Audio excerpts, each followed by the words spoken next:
അള്ളാഹു നമ്മൾക്ക് സമ്മാനമായി നൽകിയ നമ്മുടെ ദാമ്പത്യ ജീവിതത്തിൽ ഏറ്റവും മനോഹരമായ ആ ബന്ധത്തെ അതനുഭവിക്കുവാനും ആ സന്തോഷം ആസ്വദിക്കുവാനും അത് സ്വർഗം വരെ നിലനിർത്തുവാനും നമ്മൾ എന്താണ് ചെയ്യേണ്ടത്, എന്തൊക്കെ കാര്യങ്ങളാണ് ശ്രദ്ധിക്കേണ്ടത്, ഏതൊക്കെ മേഖലയിലാണ് നമ്മൾ ഒരുമിച്ച് മാറ്റങ്ങൾ വരുത്തേണ്ടത് എന്നതിനെക്കുറിച്ചാണ് നമ്മൾ സംസാരിച്ചു കൊണ്ടിരിക്കുന്നത്. കഴിഞ്ഞ ആഴ്ച ഓരോ കുടുംബത്തിന്റെയും നാഥനായ ഭർത്താക്കന്മാർ ആരാണ്, അവർ എന്താണ് നമ്മുടെ കുടുംബത്തിന് വേണ്ടി ചെയ്യുന്നത് എന്നതിനെക്കുറിച്ച് ഒരു തിരിച്ചറിവുണ്ടാകണം എന്നതാണ് കഴിഞ്ഞ വെള്ളിയാഴ്ച നമ്മൾ സൂചിപ്പിച്ചത്. സഹോദരിമാരോട്, നല്ലവരായ ഭാര്യമാരോട്, ഭർത്താക്കന്മാരായ ഒരുപാട് ആളുകളുമായി സംസാരിക്കുന്നതുകൊണ്ടും അവരോട് കുടുംബജീവിതത്തെക്കുറിച്ച് ചർച്ചകൾ ചെയ്യുന്നതുകൊണ്ടും അവർ നിങ്ങളിൽ നിന്ന് ഏറ്റവും കൂടുതൽ ആഗ്രഹിക്കുന്ന അള്ളാഹുവും പ്രവാചകനും നിങ്ങളോട് അവർക്ക് വേണ്ടി നിർവഹിച്ചു കൊടുക്കാൻ വേണ്ടി പറയുന്ന ഏറ്റവും പ്രധാനപ്പെട്ട 3 കാര്യങ്ങളുണ്ട്. അതാണ് ഇന്ന് നമ്മൾ സംസാരിക്കുന്നത്. ഇത് ഖുർആനിന്റെയും ഹദീസിന്റെയും അടിസ്ഥാനത്തിൽ പറയുന്നതോടൊപ്പം തന്നെ എന്റെ വ്യക്തിപരമായി വായനയിലൂടെയും ആളുകളുമായിട്ടുള്ള സംസാരത്തിലൂടെയും അവർ നമ്മളോട് ചോദിക്കുന്ന മതപരമായ ഫത്വകളിലൂടെയും മനസ്സിലാക്കിയ ഏറ്റവും പ്രധാനപ്പെട്ട 3 കാര്യങ്ങളാണ്. ഇത് 3ഉം നിങ്ങളുടെ ജീവിതത്തിൽ സഹോദരിമാരെ നിങ്ങൾ പൂർണ്ണമായും നൽകുവാനും സ്വന്തം ഇണയോടൊപ്പം ജീവിക്കുന്നതിൽ പൂർത്തീകരിക്കുവാനും നിങ്ങൾ ശ്രമിച്ചാൽ ഈ ലോകത്ത് സന്തോഷകരമായ ജീവിതവും പാരത്രിക ലോകത്ത് അതിനേക്കാൾ മനോഹരമായ സ്വർഗവും ഇൻഷാ അല്ലാഹ് നിങ്ങൾക്ക് ലഭിക്കും. എന്തെങ്കിലും പോരായ്മകൾ ഉണ്ടെങ്കിൽ അത് പരിഹരിക്കുക എന്നതാണ് നമ്മുടെ ജീവിതത്തിൽ ഓരോ ഖുതുബകൾ കൊണ്ടും ഉണ്ടാകേണ്ടത്. അതിൽ ആദ്യത്തേത്, ഏതൊരു ഭർത്താവും സ്വന്തം ഇണയിൽ നിന്ന്, സ്വന്തം വീട്ടിൽ നിന്ന് ഏറ്റവും കൂടുതൽ ആഗ്രഹിക്കുന്നത് വാപ്പ, ഭർത്താവ് എന്നൊരു അംഗീകാരമാണ്. അതൊരു അംഗീകാരമായി തന്നെ നമ്മുടെ വീട്ടിൽ എത്ര കാലം നിലനിൽക്കുന്നുവോ ആ വീട് സമാധാനമുള്ളതായിത്തീരും. അദ്ദേഹം ആ വീട്ടിൽ ഉണ്ടാകണമെന്നില്ല. ചിലപ്പോൾ ഗൾഫിലാകാം, ചിലപ്പോൾ ജോലിക്ക് പോയതാകാം, ചിലപ്പോൾ വീട്ടിലുണ്ടാകാം.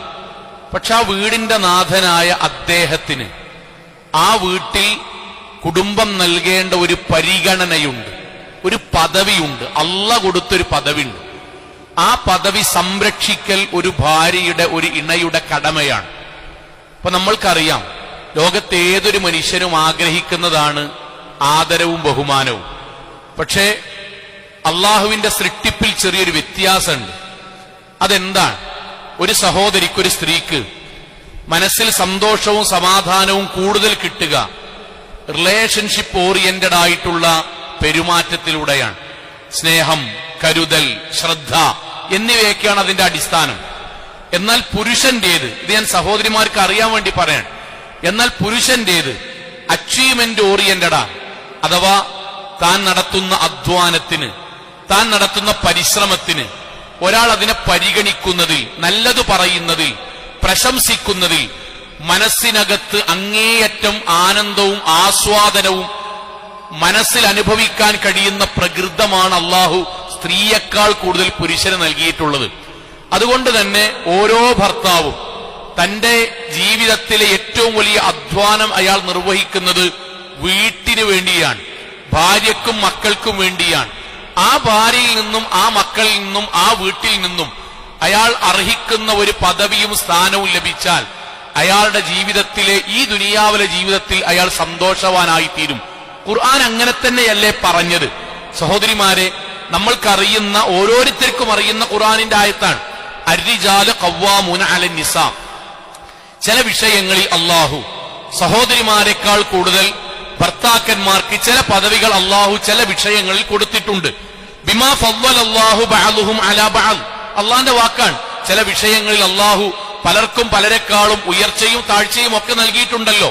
എന്നിട്ട് അള്ളാഹിന് പറഞ്ഞ വാക്ക് വബിമാ അൻഫഖൂ മിൻ അംവാലിഹിം. ഇവിടെ ഒരു കുടുംബത്തിന്റെ വിഷയത്തിൽ ഭാര്യമാർ ഭർത്താക്കന്മാരുടെ സ്ഥാനത്തെയും അയാളുടെ അധ്വാനത്തെയും നിങ്ങൾ പരിഗണിക്കുകയും അയാളെ നിങ്ങൾ ആദരിക്കുകയും ചെയ്യണം എന്ന് പറയാനുള്ള കാരണം അയാൾ കുടുംബം നോക്കുന്നയാളാണ്.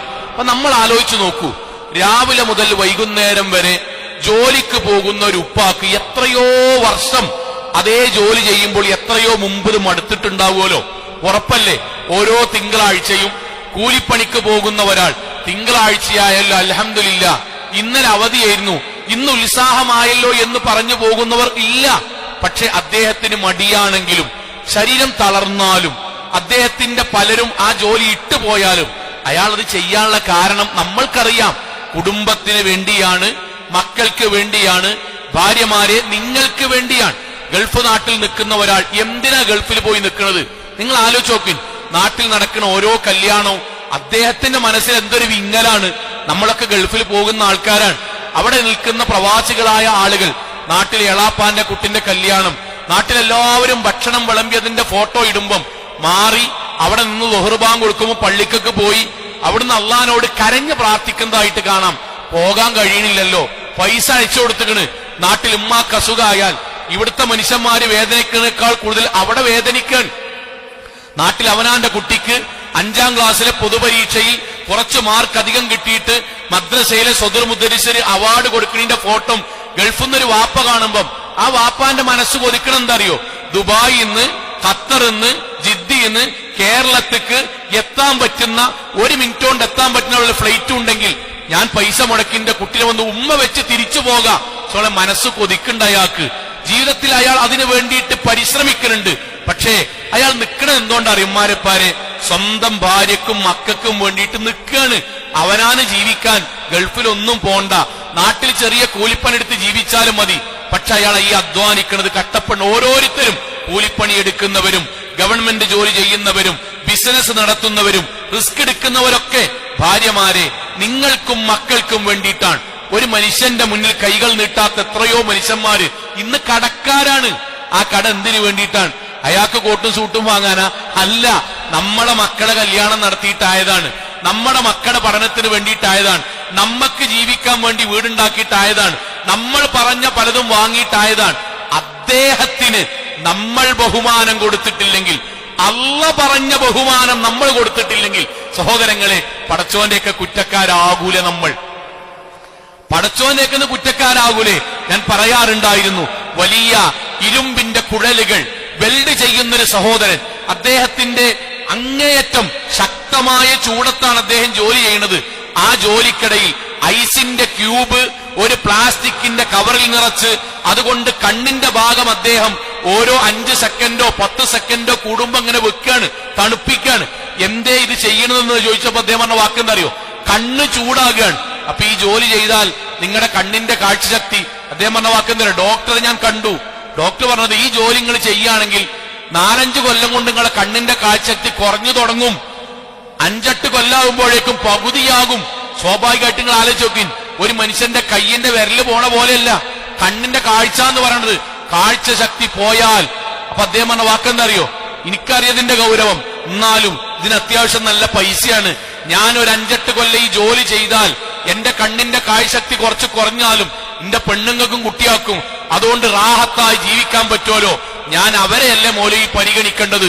ഇങ്ങനെ ജീവിക്കാൻ ഓരോ മനുഷ്യന്മാരും അവർക്ക് നമ്മളെ വീട്ടിൽ അർഹിച്ചൊരു പരിഗണന അള്ള കൊടുക്കാൻ പറഞ്ഞിട്ട് അത് കൊടുക്കുന്നില്ലെങ്കിൽ ആ പരിഗണനയെ പറ്റി പറഞ്ഞോടത്താണ് അള്ള എന്ത് പറഞ്ഞത്? ലോകത്ത് അള്ളാന്റെ മുന്നിലല്ലാതെ ഒരു മനുഷ്യന്റെ മുന്നിൽ സുജൂദ് ചെയ്യാൻ പറ്റൂല. അവിടെയാണിത് പറഞ്ഞത്. ആർക്കെങ്കിലും സംശയമുണ്ടോ? ഉമ്മാരെ സംശയമുണ്ടോ? സ്വന്തം ഇക്കാക്കാനെ ആദരിക്കണോ, ബഹുമാനിക്കണോ?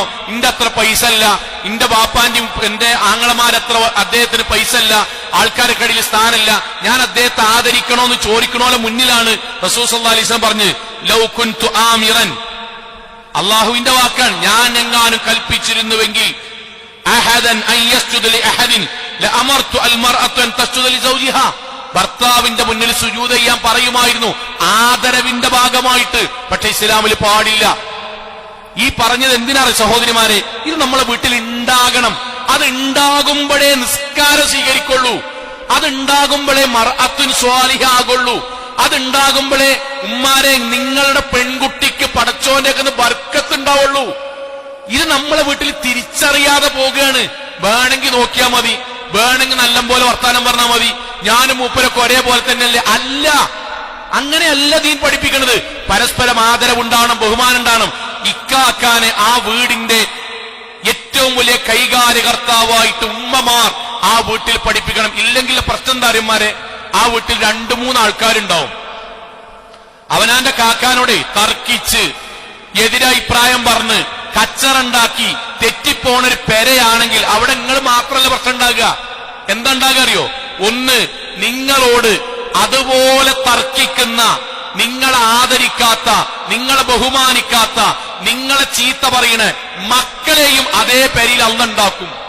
ഒന്ന്, ഉമ്മമാരിത് എണ്ണാൻ വേണ്ടിട്ട് പറഞ്ഞു. ഒന്ന്, നിങ്ങൾ എങ്ങനെയാണോ കാക്കാനോട് സംസാരിക്കുന്നത്, പെരുമാറുന്നത്, മറുപടി പറയണത്, അതുപോലെ നിങ്ങളോട് എതിർത്ത് മറുപടി പറയുന്ന മക്കളെ അതേ വീട്ടിൽ പഠിച്ചുണ്ടാക്കും. ഒന്ന്. രണ്ടെന്താ അറിയോ? നിങ്ങളെ കണ്ട് ഇങ്ങനെയാണ് ഭർത്താക്കന്മാരോട് സംസാരിക്കേണ്ടത് എന്ന് പഠിക്കുന്ന പെൺകുട്ടികൾ ആ വീട്ടിലുണ്ടാക്കും. അവളെ കല്യാണം കഴിഞ്ഞ് 4-5 മാസം 2 കൊല്ലം കഴിഞ്ഞ വീട്ടിക്ക് തിരിച്ചത് കൊണ്ടാക്കും കെട്ട്. കാരണം നമ്മൾ കണ്ടിട്ട് ഇങ്ങനെയാണ് ഭർത്താക്കന്മാർ പെരുമാറേണ്ടത് എന്ന് പെൺകുട്ടികൾ പഠിച്ചാൽ അവരുടെ ജീവിതം തകർത്തതിന്റെ കുറ്റം കൂലി നമുക്കുണ്ടാവും. കഴിഞ്ഞില്ല. 3, അവിടെ ഒരു ആൺകുട്ടി വളർന്നുണ്ടെങ്കിൽ ഇങ്ങനെയാണ് കുടുംബജീവിതമെങ്കിൽ വയ്യ മൗലവി, കെട്ടാൻ വയ്യ, ഞാൻ പെരയിൽ തന്നെ കുടുങ്ങിക്കണ്. പെൺകുട്ടികളും ആൺകുട്ടികളും കല്യാണത്തിനോട് വിമുഖതയും കാണിക്കും നമ്മുടെ സ്വഭാവം കൊണ്ട്. അങ്ങനെ ആകരുത്. മക്കളിലൂടെ പടച്ചോൻ പരീക്ഷിക്കും. ഇത് നമ്മുടെ വീട്ടിൽ നിന്ന് ഓരോ ദമ്പതിമാരും പ്രത്യേകിച്ച് ഭാര്യമാർ അറിയാൻ വേണ്ടി പറയാൻ റസൂലുള്ളാഹിന്റെ ഹദീസില്ലേ, ലാ തമുസ്സുന്നാറു സലാസൻ, 3 ആൾക്കാരെ നരകം സ്പർശിക്കൂല. ഉമ്മമാരെ, ഭാര്യമാരെ, നല്ലവരായ സഹോദരിമാരെ, അതിൽ നിങ്ങൾ ഉൾപ്പെടണ്ടേ, നമ്മൾ ഉൾപ്പെടണ്ടേ. അതിൽ പ്രവാചകൻ നിങ്ങളുമായി ബന്ധപ്പെട്ടൊരു വാക്ക് പറഞ്ഞു, ഇമ്രഅത്തുൻ, ആ സഹോദരി അത്വാഅത്ത് സൗജഹ, ഇക്കാക്കാൻ ആദരിക്കും, അനുസരിക്കും, മതപരമായി എതിരല്ലാത്ത വിഷയത്തിൽ ഇക്കാക്കാന്റെ കൂടെ അവൾ നിൽക്കും, അവളെ ഒരിക്കലും നരകം സ്പർശിക്കൂല. ഇത് ദീനാൻ. അത് നിങ്ങളുടെ വീട്ടിൽ ഉണ്ടാകണം. അത് നിങ്ങളുടെ കുടുംബജീവിതത്തിൽ ഉണ്ടാക്കിയാൽ ആ വീട്ടിൽ പടച്ചോൻ സമാധാനം നൽകും. ഇതിലൊരു ചെറിയൊരു കാര്യം കൂടി പറയുന്നുണ്ട്. അതെന്താണെന്നറിയോ സഹോദരിമാരെ? ഈ ആദരവും ശരിക്കും മനസ്സിലാക്കാൻ ഒരു പ്രായോഗികമായ ഒരു കുടുംബത്തിൽ പല ഭർത്താക്കന്മാരും അനുഭവിക്കുന്നൊരു കാര്യം നിങ്ങളോട് പറയാൻ.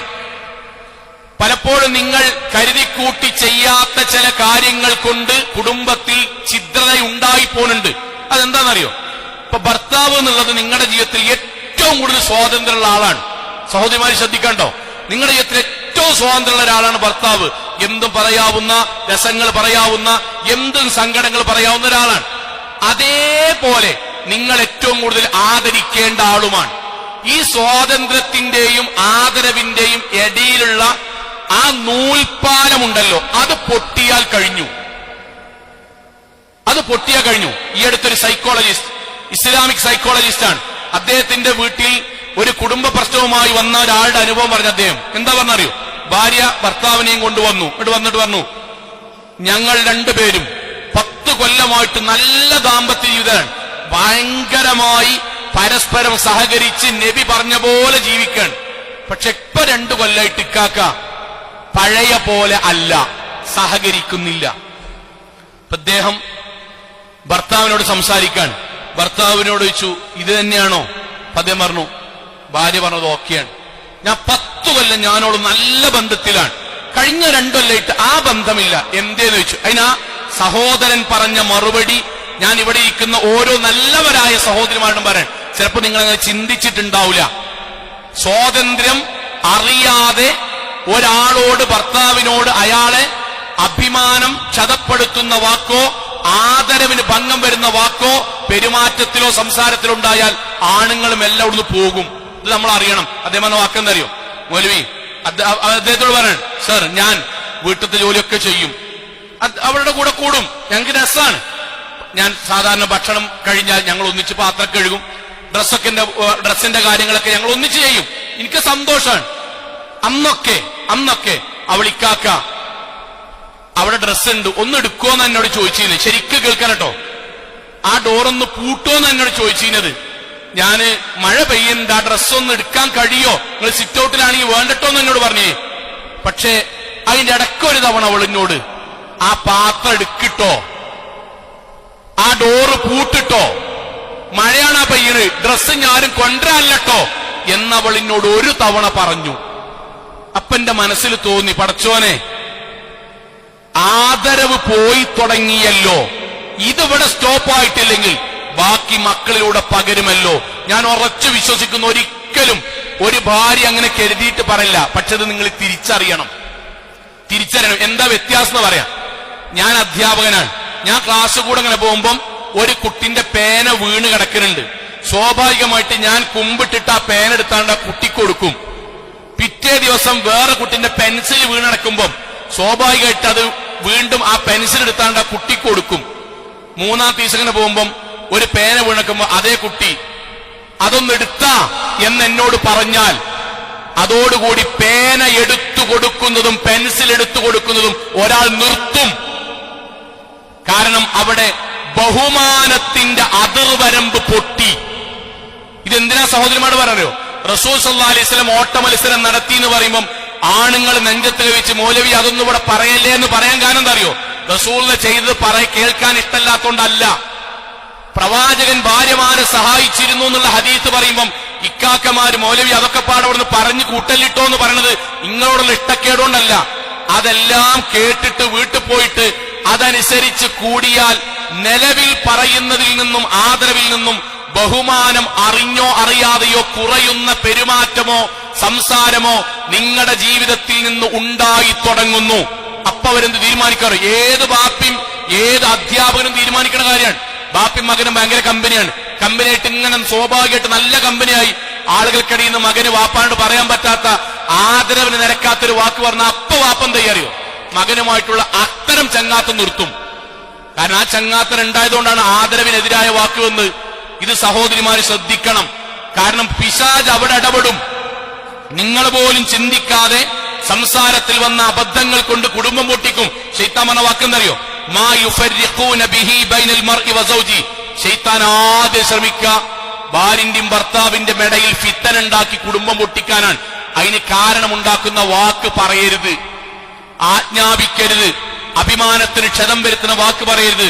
എന്റെ ഭാര്യ ഇത്രയും കാലം എന്നോട് നല്ല പോലെ ആയിരുന്നല്ലോ, ഇപ്പോൾ എന്താണ് ഇങ്ങനെ പറഞ്ഞു തുടങ്ങുന്നത് എന്ന ഒരു മാനസികമായ ചിന്ത ശൈത്താൻ ഉണ്ടാക്കുന്നത് പോലെ നിങ്ങൾ സംസാരിക്കരുത്. ഇത്ര വിശദമായി പറയണമെന്നറിയോ?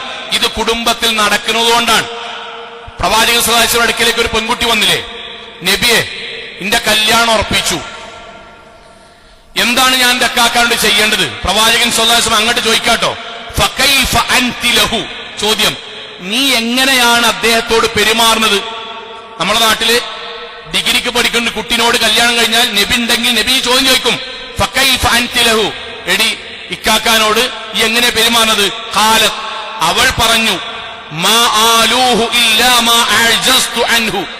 ഇന്നെക്കൊണ്ട് കഴിയുന്ന പോലെ ഞാൻ ഇക്കാക്കാന്റെ കൂടെ സന്തോഷം ജീവിക്കുന്നുണ്ട്, അശക്തമായി ഇന്നെക്കൊണ്ട് കഴിയാത്തതേ ഞാൻ ചെയ്യാത്തതുള്ളൂ. പ്രവാചകന്റെ വാക്ക്.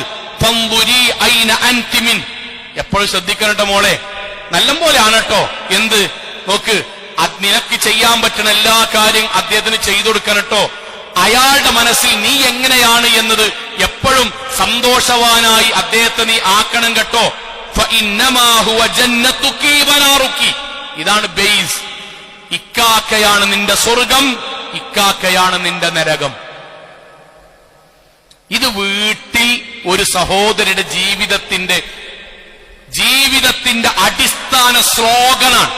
ഇക്കാക്കയാണ് സ്വർഗം, ഇക്കാക്കയാണ് നരകം. എന്റെ പെരുമാറ്റം കൊണ്ട്, ബോധപൂർവമായ പെരുമാറ്റം കൊണ്ട്, സംസാരം കൊണ്ട്, ഇടപെടൽ കൊണ്ട് നരകത്ത് പോകാൻ പാടില്ല. അദ്ദേഹത്തിന് കൊടുക്കേണ്ട ആദരവ് ഞാൻ കൊടുക്കണം എന്നത് വരണം. നല്ല ഒരു ബഹുമാനം ഉണ്ടാകണമെങ്കിൽ അനുസരണം പ്രധാനമാണ്. എല്ലാവർക്കും അറിയാം. ഞാനൊരാളെ ആദരിക്കണമെങ്കിൽ സ്വാഭാവികമായിട്ടും അയാൾ അനുസരിക്കണം. അതുകൊണ്ടാണ് പരിശുദ്ധ ഖുർആൻ തന്നെ പറഞ്ഞത്, ഫസ്വാലിഹാത്തു നല്ല ഭാര്യ ഒന്നാമത്തെ ലക്ഷണം. ആദരവുണ്ടാകണമെങ്കിൽ, ബഹുമാനമുണ്ടാകണമെങ്കിൽ, കച്ചറുണ്ടാകാതെക്കണമെങ്കിൽ, തർക്കുത്തരുണ്ടാകാതെക്കണമെങ്കിൽ ഖാനിത്താത്തുൻ, അനുസരിക്കുന്നവളാണ്. ഇത് പറയുമ്പോഴേ പുതിയ തലമുറയിൽ ചില ആൾക്കാര് തലയിൽ തട്ടടൊന്നും ഇടൂല, ഫുൾ കൈയൊന്നും ഇടൂല, എന്നിട്ട് സോഷ്യൽ മീഡിയ എന്നിട്ട് അനുസരിക്കുക എന്ന് പറഞ്ഞ അടിമത്താണ്. വാപ്പാൻ അനുസരിക്കണം, അടിമത്തായിട്ട് തോന്നുന്നില്ലല്ലോ, ഇല്ല. അധ്യാപകരനുസരിക്കണം, അടിമത്തായിട്ട് തോന്നുന്നില്ലല്ലോ, ഇല്ല. മൂത്തോരനുസരിക്കണം, അടിമത്തായിട്ട് തോന്നുന്നില്ലല്ലോ, ഇല്ല. ഇക്കാക്കാൻ അനുസരിക്കണം, അതെങ്ങനെ അടിമത്തായി തോന്നുന്നത്? അതാണ് ദീനിനെതിരായ സാധനം മക്കളുടെയും നമ്മളുടെയും മനസ്സിൽ അറിയാതെ വീഡിയോ ആയി വരിക എന്ന് പറഞ്ഞാൽ. ഇന്നോടിന്റെ വാപ്പാരാണ്, എടാ മൂത്തോലെ കാണുമ്പം അവര് പറഞ്ഞ കാര്യം അനുസരിക്കണം കേട്ടോ, ഞാൻ അവന്റെ അടിമയാകാൻ പോവുക എന്ന് ഞാൻ ചോദിക്കലില്ലല്ലോ. പക്ഷെ ഭാര്യ ഭർത്താവിന് അനുസരിക്കണം എന്ന് പറയുമ്പോഴേക്കും മനസ്സിന്ന് അപ്പോൾ ഭർത്താവോ എന്ന് ചോദിക്കാനുള്ള ത്വരണ്ടാണുണ്ടല്ലോ, അത് ഇതിന്റെ ബാക്കി ഭാഗമാണ്. ഭർത്താവ് ഭാര്യയെ ആദരിക്കണം, സ്നേഹിക്കണം, ഇഷ്ടപ്പെടണം, അവളോടുള്ള ബാധ്യത പൂർത്തീകരിക്കണം, ഒരു സംശയമില്ല. പക്ഷെ ഭാര്യ ഭർത്താവിന് അനുസരിക്കണം. ഖുർആന്റെ ആയത്താണ്, ഖുർആനിന്റെ ആയത്താണ്. എന്നിട്ട് അനുസരണ പ്രവാചകൻ പറയണത് എങ്ങനെ അറിയോ? ലോകത്തൊരു സഹോദരിക്ക് ജീവിക്കുന്നത് സ്വർഗം കിട്ടാനല്ലേ. ആ സ്വർഗം കിട്ടാൻ അള്ള പറഞ്ഞ ഏറ്റവും വലിയ അമലാണ് നോമ്പെടുക്കുക എന്നുള്ളത്. നോമ്പെടുക്കുക എന്നുള്ളത്, സുന്നത്ത് നോമ്പെടുക്കുക എന്നുള്ളത് സ്വർഗം കിട്ടാനുള്ള ഏറ്റവും വലിയ അമലാണ്. എന്നാൽ പ്രവാചകന്റെ വാക്ക് ലാ യഹില്ലു ലിഇംറഅ, ഒരു സഹോദരിക്ക്, ഒരു ഭാര്യക്ക് ഇസ്ലാം അനുവദിച്ചിട്ടില്ല അൻ തസൂമ, നോമ്പ് നോൽക്കാൻ, വസൗജുഹാ ഷാഹിദുൻ, ഭർത്താവ് വീട്ടിലുണ്ട്, ഇല്ലാ ബിഇദ്നി, അദ്ദേഹത്തിന്റെ അനുവാദത്തോടെ സുന്നത്ത് നോമ്പെടുക്കാൻ പാടുള്ളൂ. സുന്നത്ത് നോമ്പെടുക്കാം. കാക്ക ഞാൻ നോമ്പെടുക്കട്ടെ, ഇപ്പൊ കാക്ക വരാൻ നോക്കടി, ഇന്ന് നമുക്കൊരു യാത്ര ഉണ്ട്, നോമ്പെടുത്താൽ ക്ഷീണിക്കൊള്ളൂ എന്ന് പറഞ്ഞാൽ, സഹോദരിമാരെ, കാക്ക പറഞ്ഞതനുസരിച്ച് നിങ്ങൾ നോമ്പെടുക്കാതിരുന്നാൽ അന്ന് നിങ്ങളെടുത്ത സുന്നത്ത് നോമ്പിനേക്കാളും വലിയ കൂലിയാണ് ഇസ്ലാമിൽ. നിങ്ങൾ സുന്നത്ത് നോമ്പെടുക്കാൻ നീയത്ത് വെച്ചു, ഇക്കാക്ക പറയാണ് നോക്ക് ഇന്ന് വേണ്ടെന്നാ തോന്നുന്നത്, എന്തുമാകാം. ചിലപ്പോ അദ്ദേഹത്തിന് ഒന്നിച്ച് സംസാരിക്കാനാകാം, ഓരോരുത്തർക്ക് യാത്ര പോകാനാകാം, നല്ല ഭക്ഷണം ഉണ്ടാക്കിയിട്ട് ഒന്നിച്ച് കഴിക്കാനാകാം, പരസ്പരം സന്തോഷം വെച്ച് കിടക്കാനാകാം, എന്തായിക്കോട്ടെ. നിങ്ങൾ അത് അനുസരിച്ചാൽ, എന്തിനാ നോമ്പെടുക്കണത്? സുന്നത്ത് നോമ്പെടുക്കണത് അള്ളാന്റെ കൂലിട്ടാനല്ലേ. ആ കൂലിയുടെ മുകളിൽ ഭർത്താവിന് അനുസരിക്കുന്നതിന് പടച്ചോൻ കൂലി തരും. അഥവാ അള്ളാഹുവിന്റെ ദീന് പ്രകാരം ഇക്കാക്ക പറയുന്ന കാര്യം കേൾക്കുകയും അതനുസരിക്കുകയും തൃപ്തിപ്പെട്ട് ജീവിക്കുകയും ചെയ്യുക എന്നുള്ളത് സ്വർഗത്തിന്റെ വഴിയാണ് എന്ന് തിരിച്ചറിയാം. നിസ്കരിക്കും പോലെ, നോമ്പ് നോൽക്കും പോലെ, ഹജ്ജ് ചെയ്യും പോലെ, ദിക്ർ ചൊല്ലും പോലെ, സ്വതക്ക കൊടുക്കും പോലെ സ്വർഗത്തിലേക്കുള്ള വഴിയാണ് എന്ന് തിരിച്ചറിഞ്ഞ ഈ പ്രശ്നം തീരും. ആ ആദരവും ബഹുമാനവും വീട്ടിലുണ്ടാകണം, നാം മക്കള് കൊടുക്കും. രണ്ടാമത്തെ കാര്യം എന്താ അറിയോ? രണ്ടാമത്തത്, അദ്ദേഹത്തിന്, സഹോദരിമാരെ, നിങ്ങളിൽ നിന്ന് കിട്ടേണ്ടത് ഏതു പ്രതിസന്ധി ഘട്ടത്തിലും പ്രയാസഘട്ടത്തിലും സന്തോഷഘട്ടത്തിലും നിങ്ങളിൽ നിന്ന് അദ്ദേഹത്തിന് പ്രോത്സാഹനവും സപ്പോർട്ടും കിട്ടണം. ഇതെന്തേ പറയണറിയോ?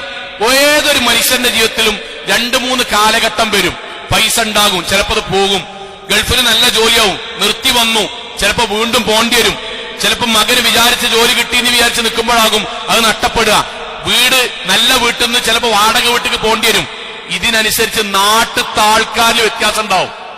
പൈസ ഉണ്ടാവുമ്പോ ആദരിക്കണോനും പൈസ കുറഞ്ഞപ്പം ഇട്ടുപോയോനുണ്ടാകും.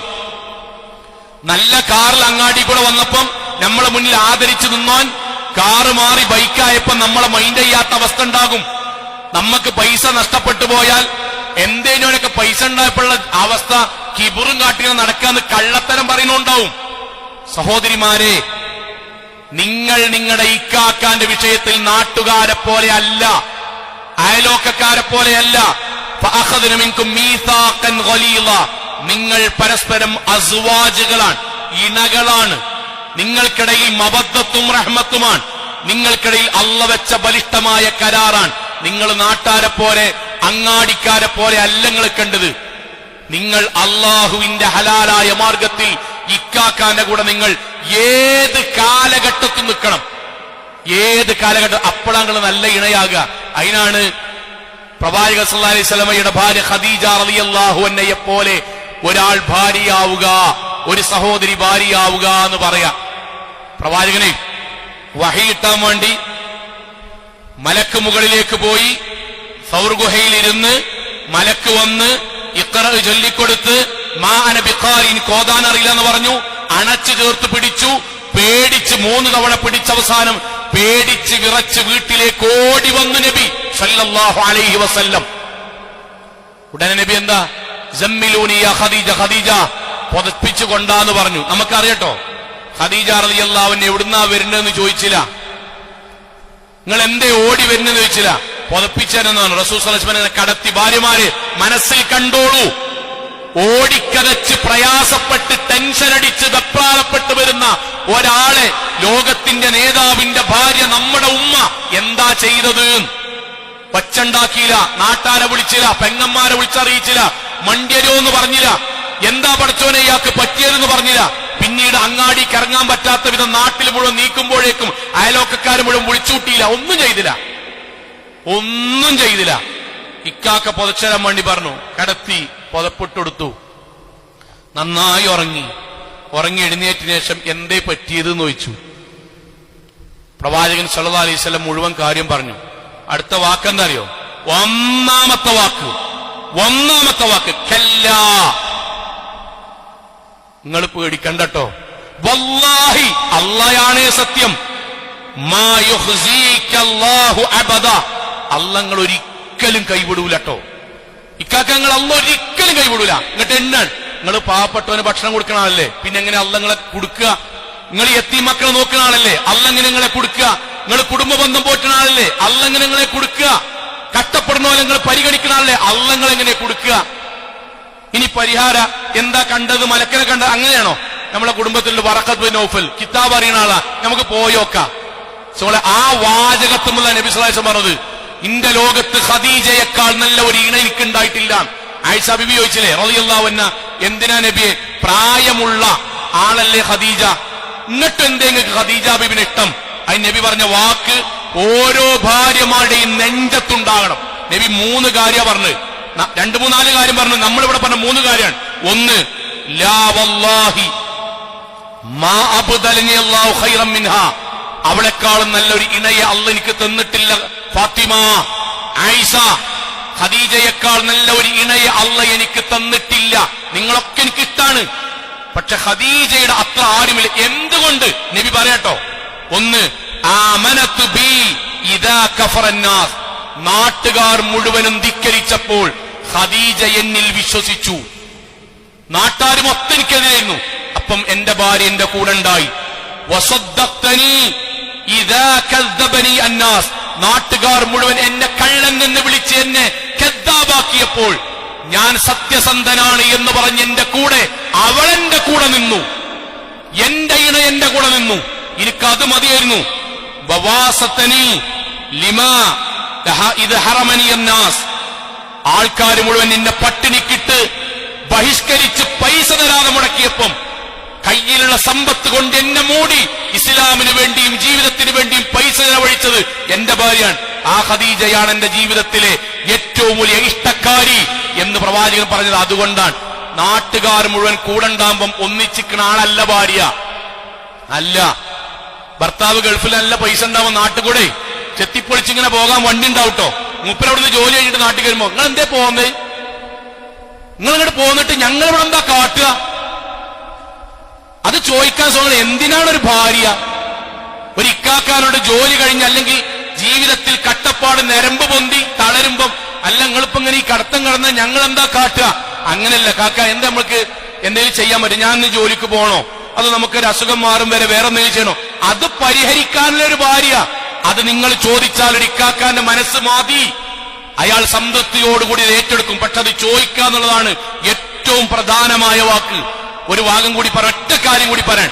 ചില സഹോദരിമാരെ ഞാൻ കുറ്റപ്പെടുത്തി പറയല്ലോ, നന്മയെപ്പോലും പുച്ഛിച്ചുകൊണ്ട് വീട്ടിൽ നിന്ന് സംസാരിക്കുന്ന കേട്ടുകണ്. ഏതെങ്കിലും കമ്മിറ്റിയിലൊക്കെ തെരഞ്ഞെടുക്കും, ഒരാളെ സംബന്ധിച്ചുള്ള അയാൾക്ക് സന്തോഷമായിരിക്കും.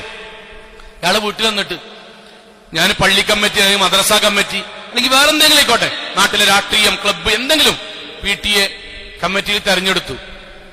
എന്തിനായിരിക്കും അയാൾ ഭാര്യമാരോട് പറയണത്? അൽഹംദുലില്ലാ എന്നൊരു വാക്ക് കേൾക്കാനേ കാരം. ചിലവര് ഇനിയിപ്പോ ആ കമ്മിറ്റിന്റെ കഥ കണ്ടെന്നെ അറിയണം. അങ്ങോട്ടുള്ള മറുപടിയാണ്. ഇന്നൊരു കമ്മിറ്റിക്ക് തെരഞ്ഞെടുത്തു എന്നൊരു ഭർത്താവ് പറഞ്ഞ ഇനിയിപ്പോ ആ കമ്മിറ്റിന്റെ കഥ കണ്ടെന്നെ അറിയണം. നിങ്ങൾക്കത് കോമഡി ആയിക്കാരം. പക്ഷെ ആ കോമഡി നിങ്ങൾ വാപ്പാണ്ട് പറയില്ലല്ലോ. ഇല്ല, എന്തേ? വാപ്പാക്കത് കോമഡി ആയിട്ട് നിങ്ങൾക്ക് ഉൾക്കൊള്ളാൻ കഴിയില്ല. ഇക്കാക്കാനോട് കോമഡി അല്ല. അദ്ദേഹത്തിന് ഒരു ആദരവ് കിട്ടി, അല്ലെങ്കിൽ അദ്ദേഹം ജോലി ചെയ്യുന്ന സ്ഥലത്ത് നിന്ന് അദ്ദേഹത്തിന് എന്തെങ്കിലും ഒരു നല്ല വർക്കറിനല്ലോ അല്ലെങ്കിൽ ഒരു കോട്ട് അംഗീകരിച്ചതിന്റെയോ പൈസ ഉണ്ടാക്കിയതിന്റെയോ ഒരു ആദരവ് കിട്ടി. അത് ഭയങ്കര സന്തോഷം അദ്ദേഹം വീട്ടിലെന്ന് പറയുമ്പോ എനിക്കിങ്ങനെ ഒരു ആദരവ് കിട്ടിക്കണ്. ആള് മാറിയതൊന്നല്ലല്ലോ ഓളവക. സഹോദരിമാരെ, അങ്ങനെ പറയാനാണെങ്കിൽ എന്തിനാണ് അസ്വാജ് എന്ന് അള്ള പറഞ്ഞത്? എന്തിനാണ്? ലാഭം കിട്ടിയെന്ന് പറയുമ്പം കട്ടതൊന്നല്ലല്ലോ, ആള് മാറിയതെന്നല്ലല്ലോ, ഓൾക്ക് പഴച്ചോയതെന്നല്ലല്ലോ. സഹോദരിമാരെ, അതിന് പകരം അൽഹംദുലില്ലാ ഞാൻ കുറെ കാലമായി അതിനു വേണ്ടി പ്രാർത്ഥിക്കണ്. നിങ്ങൾ കഠിനാധ്വാനം ചെയ്തതിന് പടച്ചോൻ തന്നല്ലോ.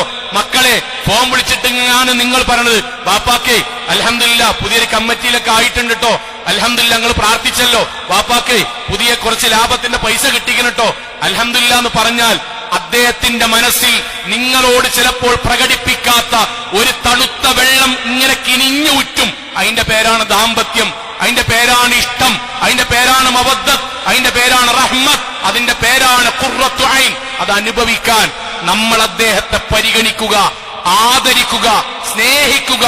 പ്രവാചകൻ പറഞ്ഞ പോലെ തന്റെ ജീവിതത്തിൽ തന്നെക്കാളധികം ഇക്കാക്കയെ സ്നേഹിക്കുന്നവരെ അള്ളാഹുവും പ്രവാചകനും സ്നേഹിക്കും. അള്ളാഹു അനുഗ്രഹിക്കുമാറാകട്ടെ.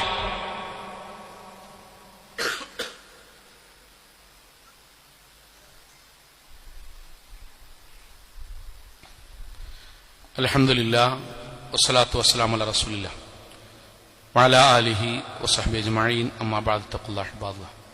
ഒരിക്കൽ കൂടി അള്ളാഹുവിനെ സൂക്ഷിക്കണം എന്ന് എന്നോടെന്ന പോലെ ഓരോരുത്തരോടും ഉണർത്തുകയാണ്. സഹോദരിമാരെ, മൂന്നാമത്തൊരു കാര്യം കൂടി നമ്മുടെ മനസ്സിൽ പ്രത്യേകിച്ച് പുതിയ കാലഘട്ടത്തൊക്കെ ഉണ്ടാകേണ്ട ഒരു കാര്യം, അദ്ദേഹം സ്വന്തം ഭർത്താവിന്റെ ഇഷ്ടങ്ങളെ തിരിച്ചറിഞ്ഞ് അത് നിങ്ങൾ ചെയ്തു കൊടുക്കുന്ന നല്ലൊരു ഇണയായാൽ പടച്ചോന്റേക്കുന്നുള്ള എല്ലാ ബർക്കത്തും ഉണ്ടാവും. പ്രവാചകൻ പറഞ്ഞൊരു വാചകം സഹോദരിമാരുടെ മനസ്സിലുണ്ടാണ് കേട്ടോ. പ്രവാചകന്റെ വാക്ക്, ലോകത്തേറ്റവും നല്ല ഭാര്യ ആരാണ്? ലോകത്തേറ്റവും നല്ല ഭാര്യ ആരാണ്? പ്രവാചകന്റെ വാക്ക്, ഒന്നാമത്തെ വാക്ക് എന്താ അറിയോ സഹോദരിമാരെ? ഇദാ നദർത ഇലൈഹാ സറത്തുക. ഇക്കാക്ക നിങ്ങളെ നോക്കിയാൽ ആ നോട്ടത്തിൽ നിന്ന് അദ്ദേഹത്തിന് സന്തോഷം ലഭിക്കും, നല്ല ഇണയാണെങ്കിൽ. അതിന് ഒരു നോട്ടം മാത്രമല്ല, കാക്കൊരു വീഡിയോ കോള് ചെയ്യുമ്പം നിങ്ങളുമായിട്ടാണ് സംസാരിക്കണമെങ്കിൽ ആ സംസാരം കഴിഞ്ഞാൽ അദ്ദേഹത്തിന് ടെൻഷൻ കുറയണം. നിങ്ങൾക്ക് ഫോൺ വിളിക്കുകയാണെങ്കിൽ അതുവരെ ഉണ്ടായിരുന്നതിനേക്കാളും പ്രയാസം അദ്ദേഹത്തിന് കുറയണം. നിങ്ങൾക്ക് വാട്സപ്പിൽ ഒരു മെസ്സേജ് അയച്ചിട്ട് വോയിസ് അയക്കുകയാണെങ്കിൽ തിരിച്ചുള്ള നിങ്ങളുടെ സംസാരം അതിന്റെ ശൈലിയും കൊണ്ട് അദ്ദേഹത്തിന് സന്തോഷം കിട്ടണം. ഇനി സ്വന്തം ഇങ്ങനെ ആലോചിക്കുക, അങ്ങനെയാണോ ഉണ്ടാകുക? കാക്ക എന്തെങ്കിലും കൊണ്ടുവരാൻ വേണ്ടിയിട്ട് ഇങ്ങനെ പറയുമ്പോൾ നമ്മളെ പ്രതികരണം, പറഞ്ഞിട്ട് കാര്യമൊന്നുമില്ല, നിങ്ങൾ കൊണ്ടുവരൂല, എന്നാലും ഞാൻ വെറുതെ വിടുകയാണ്. അത് സന്തോഷമാണോ? ആണോ? നമ്മൾ ആലോചിക്കുക, അതാണോ? ഒരു വീഡിയോ കോൾ ചെയ്തിട്ട് എന്തെങ്കിലും കാര്യം പറയുമ്പോൾ നിങ്ങൾ വെച്ചു പോവുക, നിങ്ങൾ ഉമ്മാന്റെതാണ് ഈ വെക്കൂലേനല്ലോ, പെങ്ങളതാണ് ഈ വെക്കൂലേനല്ലോ, അത് സന്തോഷ ആണോ? നമ്മൾ ആലോചിക്കുക. ഓരോരുത്തരും ആലോചിക്കണ്ടേ, നമ്മുടെ കൂടെ കാക്കാക്ക് യാത്ര ചെയ്യുന്നത് ഇഷ്ടാണോ ഇഷ്ടല്ലേ? നമ്മളോടൊപ്പം ഒരു 10 മിനിറ്റ് വർത്താനം പറഞ്ഞത് അദ്ദേഹത്തിന് സന്തോഷം വർദ്ധിപ്പിക്കൂലേ? അതോ കച്ചറായിട്ട് പിരിയില്ലേ? നമ്മളോടൊരു കാര്യം ചർച്ച ചെയ്യുമ്പം അവസാനം നമുക്ക് ഞാൻ സഹോദരിമാരെ നിങ്ങൾക്ക് അതിനൊരു സൊല്യൂഷൻ കിട്ടിയില്ലല്ലോ, കാക്ക നിങ്ങൾക്ക് സാധാരണ പ്രയാസമൊക്കെ വരുമ്പോൾ നിങ്ങൾ ഉമ്മാരുടെ അടുത്തേക്ക് പോകല്ലേ, നിങ്ങൾ ഉമ്മാരുടെ അടുത്തേക്ക് ഒന്ന് പോയി നോക്കി, അല്ലെങ്കിൽ നമുക്കൊന്ന് ഡോക്ടറെ വേറെ എന്തെങ്കിലും ശാരീരികമായി നമുക്ക് ഡോക്ടറെ പോയി കാണണോ, അല്ലെങ്കിൽ നമുക്ക് വലിയ കാക്കാണ്ടൊന്ന് സംസാരിച്ച് നോക്കണോ? അതോ നിങ്ങൾ വെറുതെ ഒന്നൊരു കുടുംബത്തിൽ കൂടെ ഒന്ന് പോയി അല്ലെങ്കിൽ ചങ്ങന്മാരൊപ്പം ഒന്ന് പോയി വന്നോക്കിയോ? ഇത് അദ്ദേഹത്തിന് ഒരു സന്തോഷമുണ്ട്. ആ സന്തോഷത്തിന്റെ പേരാണ് റസൂൽ പറഞ്ഞ നല്ല ഭാര്യ.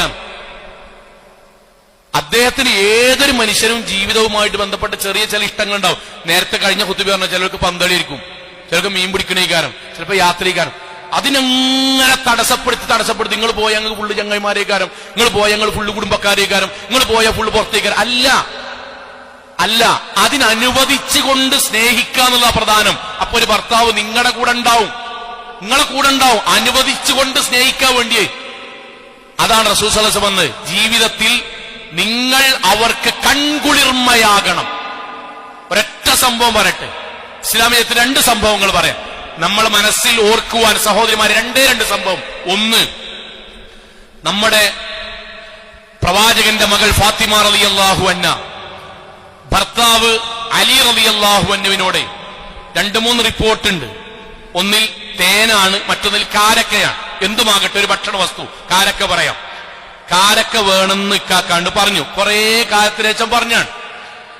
അലി റളിയല്ലാഹു അൻഹു പാവാണല്ലോ, ഉള്ള പൈസ ഇങ്ങനെ കുറച്ച് ഒരുക്കൂട്ടിയിട്ട് ജീവിതത്തിന്റെ വരുമാനത്തിന് പുറമെ കുറച്ച് വിലപിടിപ്പുള്ള ഭാര്യക്ക് സന്തോഷത്തിന് ഗിഫ്റ്റ് ആയിട്ട് കൊടുക്കാണല്ലോ, ചോദിച്ചൊരു കാര്യമില്ല. അപ്പൊ നല്ലൊരു കാരക്ക വാങ്ങാന്നുള്ള അതിന് പൈസ ഒപ്പിച്ച് അവസാനം കാരക്ക വാങ്ങി തിരിച്ചു വരുമ്പം പാവപ്പെട്ടൊരു മനുഷ്യൻ അലി റളിയല്ലാഹു അൻഹു കണ്ടപ്പോൾ ഭക്ഷണം കഴിച്ചിട്ടില്ലാറിന് കൈ ഇങ്ങനെ മുന്നിങ്ങനെ ചൂണ്ടി യാചിച്ചു. അലി റളിയല്ലാഹു അൻഹു പാവം തോന്നിയിട്ട് ആ കാരക്കെടുത്ത് അദ്ദേഹത്തിന് കൊടുത്തു. പട്ടിണി കിടക്കണ മനുഷ്യനല്ലേ. വീട്ടിക്ക് വന്നപ്പം സ്വാഭാവികമായിട്ട് ഫാത്തിമ റളിയല്ലാഹു അൻഹ കാരക്ക കാത്തുകയാണ്. എവിടെ കാക്കാന്ന് ചോദിച്ചു. അദ്ദേഹം അലി റളിയല്ലാഹുവിന്റെ തലങ്ങനെ കുമ്പിട്ടു.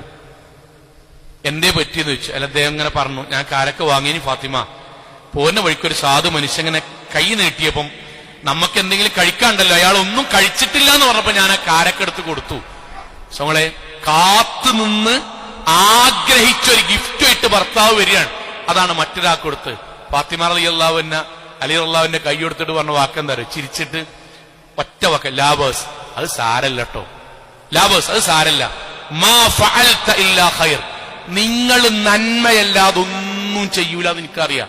നിങ്ങളത് കൊടുത്തിക്കണമെങ്കിൽ ഇന്നെക്കാൾ ആവശ്യം അയാൾക്കാണ് എന്നുള്ളതുകൊണ്ട് നിങ്ങൾ കൊടുക്കണത്. അല്ലാതെ നിങ്ങൾ എനിക്ക് വാങ്ങിക്കൊണ്ടിരുമ്പോ അതിന്റെ ഇടയ്ക്ക് ഒരാൾക്ക് കൊടുക്കണമെങ്കിൽ എന്നോട് ഇഷ്ടമല്ലാത്തതുകൊണ്ടല്ലോ. ആ ദാമ്പത്യം കൊണ്ടാണ് അലി റളിയല്ലാഹു അൻഹു ഫാത്തിമ ബീബി ജീവനേക്കാൾ ജീവനായത്, അല്ലാതെ നബിന്റെ മകളായതുകൊണ്ടല്ല. അത് നിങ്ങളെക്കുറിച്ച് ഭാര്യമാരെ ഇക്കാക്കാന്റെ മനസ്സിൽ ഉണ്ടാകണം. ഇന്റെ പെങ്ങളെക്കാളും ഇന്റെ നാട്ടുകാരെക്കാളും ഇന്റെ ഭാര്യ എനിക്ക് സന്തോഷം നൽകുന്നുണ്ട്.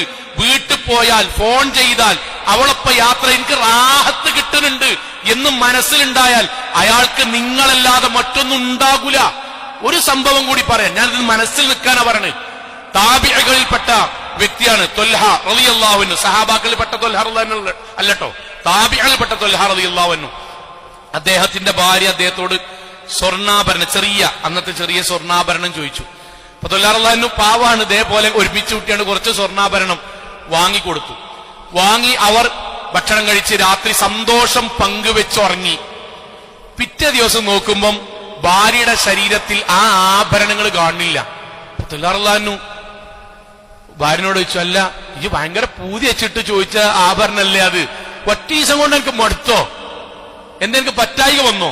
എന്ന് ത്വൽഹ റളിയല്ലാഹു അൻഹുവിന്റെ ഭാര്യ പറഞ്ഞ വാക്കെന്നറിയോ, അല്ല ടക്കാക്ക, എനിക്ക് ഭയങ്കര ഇഷ്ടപ്പെട്ടു, നിങ്ങള് പൂതി വെച്ച് വാങ്ങിയൊക്കെ എനിക്ക് ഇഷ്ടപ്പെട്ടു. പക്ഷെ അതിങ്ങനെ നമ്മളെന്നലെ രാത്രി സന്തോഷം പങ്കുവെച്ച് ഉറങ്ങില്ലേ, നിങ്ങൾ കുറച്ച് എന്റെ മുന്ന് കുറച്ച് ഉറങ്ങി. അപ്പൊ ഇതിന് ചെറിയൊരു വളകൾ പോലൊരു ആഭരണമാണ്, അതിങ്ങനെ അങ്ങോട്ടും ഇങ്ങോട്ടും വരച്ചപ്പോ ചെറിയൊരു സൗണ്ട് ഉണ്ടാണ്ട്. നിങ്ങൾ ഉറക്കത്തുനിന്ന് ഈ സൗണ്ട് കൊണ്ട് ഇങ്ങനെ മുരളുന്നത് ഉറക്കം ഇങ്ങനെ ഡിസ്റ്റർബാണ് എനിക്കിങ്ങനെ തോന്നി. അപ്പൊ ഞാൻ എന്ത് ചെയ്തു വെച്ചാൽ ഞാനത് ഊരി വെച്ചിക്കണ്. ഇങ്ങക്ക് ഇടങ്ങേറുണ്ടാണ് ഒരു കാര്യം വേണ്ടാന്ന് തീരുമാനിച്ചു. ഇനി ആവശ്യം ഉണ്ടാവും വേണ്ട. ത്വൽഹ റളിയല്ലാഹു അൻഹു ഭാര്യയുടെ തലയിൽ ഇങ്ങനെ കൈവച്ചിട്ട് അള്ളാഹുവിനോട് പ്രാർത്ഥിച്ചു, അള്ളാഹുവേ നീ ഇവൾക്ക് സ്വർഗം നൽകണമേ, അള്ളാഹുവേ ഇവൾക്ക് നീ സ്വർഗം നൽകണമേ, ഇവളാണ് നാഥ എന്റെ ജീവിതത്തിൽ ഇത്രയും കാലം എന്നെ നന്നാക്കിയത്, നാഥ നീ അവൾക്ക് സ്വർഗം നൽകണമേ. ഇതിന്റെ പേരാണ് സത്യത്തിൽ കുടുംബജീവിതം. ഇതാണ് ഈ ഓഡിറ്റോറിയത്തിലൊക്കെ ശനിഞ്ഞാറ് നടക്കല്. ഇത് നമുക്ക് അനുഭവിക്കാൻ കഴിയാത്തതുകൊണ്ടറിയോ, നമ്മൾ ഈ പറഞ്ഞ പോലെ ജീവിക്കാത്തതുകൊണ്ടാണ്. ഇതിന്റെ പേരാ നമ്മളെ കുടുംബജീവിതം എന്ന് പറഞ്ഞാൽ. ഇതിന്റെ പേര് സ്വന്തം ഭാര്യയുടെ തലയിൽ കൈവച്ച് അള്ളാനോട് സ്വർഗത്തിന് വേണ്ടി പ്രാർത്ഥിക്കുക. ഇക്കാക്ക ഗിഫ്റ്റായി കൊണ്ടതെന്ന് മറ്റൊരു സാധുവിന് കൊടുക്കുമോ, സാരല്ലക്കാക്കാന്ന് നെഞ്ചത്തോട് ചേർത്ത് വെക്കുക. പേടിച്ചു വന്ന് ടെൻഷൻ അടിച്ച സ്വന്തം ഭർത്താവിനെ പുതപ്പ് കൊണ്ട് മൂടി ഉമ്മ വെച്ച് സാരല്ലട്ടോ, നിങ്ങൾ നല്ല മനുഷ്യനല്ലേ, നിങ്ങൾ എന്തിനാ ബേജാറാണത്, നാട്ടുകാർ മുഴുവൻ കളിയാക്കിയപ്പോഴും ഞങ്ങളൊപ്പം ഉണ്ടാവട്ടോ. ഇതിന്റെ പേരാണ് സ്വങ്ങളെ കുടുംബജീവിതം. അത് നമ്മൾക്ക് രണ്ടു കൂട്ടർക്കും അനുഭവിക്കാൻ കഴിയണം. അള്ളാഹു അനുഗ്രഹിക്കുമാറാകട്ടെ. നമ്മുടെ കുടുംബജീവിതത്തിൽ അള്ളാഹു സന്തോഷവും സമാധാനവും നൽകി അനുഗ്രഹിക്കുമാറാകട്ടെ. അള്ളാഹുവേ, ഞങ്ങളുടെ എല്ലാവരുടെയും ജീവിതത്തിൽ വന്ന ചെറുതും വലുതും രഹസ്യവും പരസ്യവുമായ എല്ലാ പാപങ്ങളും കാരുണ്യവാനായ നാഥാ നീ ഞങ്ങൾക്ക് വിട്ടുപുറത്ത് മാപ്പാക്കി തന്നെ റഹ്മാനെ. കത്തിയാൾ നരകത്തിൽ നിന്നും കഠിനമായ ശിക്ഷയിൽ നിന്നും അതിശക്തമായ പരലോകത്തിലെ വിചാരണയിൽ നിന്നും നാഥാ നീ ഞങ്ങളെ എല്ലാവരെയും കാത്തുരക്ഷിക്കണമേ റഹ്മാനെ. അള്ളാഹുവേ, അംബിയ മുർസലീങ്ങളുടെ കൂടെ സ്വർഗത്തിൽ ഒത്തൊരുമിച്ച് ചേരാൻ നാഥാ നീ ഞങ്ങൾക്ക് തൗഫീക്ക് നൽകണമേ റഹ്മാനെ. അള്ളാഹുവേ, ഞങ്ങളുടെ ദമ്പതിമാർക്കിടയിൽ ഞങ്ങളുടെ മക്കൾക്കിടയിൽ സ്നേഹവും കാരുണ്യവും മബദ്ധത്തും നൽകി നീ അനുഗ്രഹിക്കണമേ റഹ്മാനെ. അള്ളാഹു, ഞങ്ങളുടെ മാതാപിതാക്കൾക്ക് നീ സ്വർഗം നൽകി അനുഗ്രഹിക്കണമേ റഹ്മാനെ. അള്ളാഹുവേ, ഞങ്ങളിൽ നിന്ന് മരണപ്പെട്ടു പോയവർക്ക് നാഥ ഖബറിടം വിശാലമാക്കി കൊടുക്കണമേ റഹ്മാനെ. അള്ളാഹുവേ, രോഗികൾക്ക് രോഗശമനവും മാനസികമായ പിരിമുറുക്കങ്ങൾ അനുഭവിക്കുന്ന ആളുകൾക്ക് നാഥ സമാധാനവും നൽകി അനുഗ്രഹിക്കണമേ റഹ്മാനെ. അള്ളാഹുവേ, ഞങ്ങളുടെ തൊഴിലിടങ്ങളിൽ നാഥ സമ്പത്തിന്റെ വർധനവും അനുഗ്രഹങ്ങളും നൽകി നാഥ നീ ഞങ്ങൾക്ക് തൗഫീക്ക് നൽകണമേ റഹ്മാനെ. അള്ളാഹുവേ, ഗൾഫ് നാടുകളിൽ വിദേശ നാടുകളിൽ കട്ടത അനുഭവിക്കുന്ന അധ്വാനിക്കുന്ന ഞങ്ങളുടെ ബന്ധുമിത്രാദികൾക്ക് നാഥ സമാധാനവും സമാശ്വാസവും സ്വർഗവും നൽകി അനുഗ്രഹിക്കണമേ റഹ്മാനെ. അള്ളാഹുവെ, ലോകത്തെവിടെ വെച്ച് എങ്ങനെ മരണപ്പെടേണ്ടി വന്നാലും ശിർക്കില്ലാതെ ബിദ്അത്തില്ലാതെ ഖുറാഫാത്തില്ലാതെ ധീരമോഹിതകളായി ജീവിച്ച് മരണപ്പെട്ടു പോകാൻ നാഥാ നീ ഞങ്ങൾക്ക് തൗഫീക്ക് നൽകണമേ റഹ്മാനെ. അള്ളാഹുവെ, ലോകത്തിന്റെ വ്യത്യസ്ത ഭാഗങ്ങളിൽ കട്ടതകൾ അനുഭവിക്കുന്ന വ്യത്യസ്ത രാജ്യങ്ങളെ അങ്ങേറ്റം കശാപ്പ് ചെയ്യാൻ വേണ്ടി യുദ്ധക്കൊതിയന്മാർ നടത്തുന്ന നരവേട്ടകൾ നാഥ റഹ്മാനായ നാഥ ഞങ്ങളുടെ സഹോദരങ്ങൾക്ക് സമാധാനം നൽകി അനുഗ്രഹിക്കണമേ റഹ്മാനെ. അള്ളാഹുവെ, അത്തരം രാജ്യങ്ങളിൽ സമാധാനം നൽകി അനുഗ്രഹിക്കണമേ റഹ്മാനെ. അള്ളാഹുവെ, ഞങ്ങളെ എല്ലാവരെയും നാഥ നീ ജന്നാത്തിൽ ഫിർദൗസിൽ ഒരുമിച്ച് കൂട്ടണമേ റഹ്മാനെ. അല്ലാഹുമ്മ ഗ്ഫിർ ലിൽ മുഅ്മിനാത്ത് വൽ മുസ്ലിമീന വൽ മുസ്ലിമാത്ത് അൽ അഹ്യാഇ മിൻഹും വൽ അംവാത്ത് ഇന്നക മുജീബു ദഅവാതി യാ ഖാലിയൽ ഹാജാത്ത്. اللهم أجرنا من النار اللهم أجرنا من النار اللهم أجرنا من النار. ربنا آتنا في الدنيا حسنة وفي الآخرة حسنة وقنا عذاب النار. آمين آمين آمين برحمتك يا أرحم الراحمين.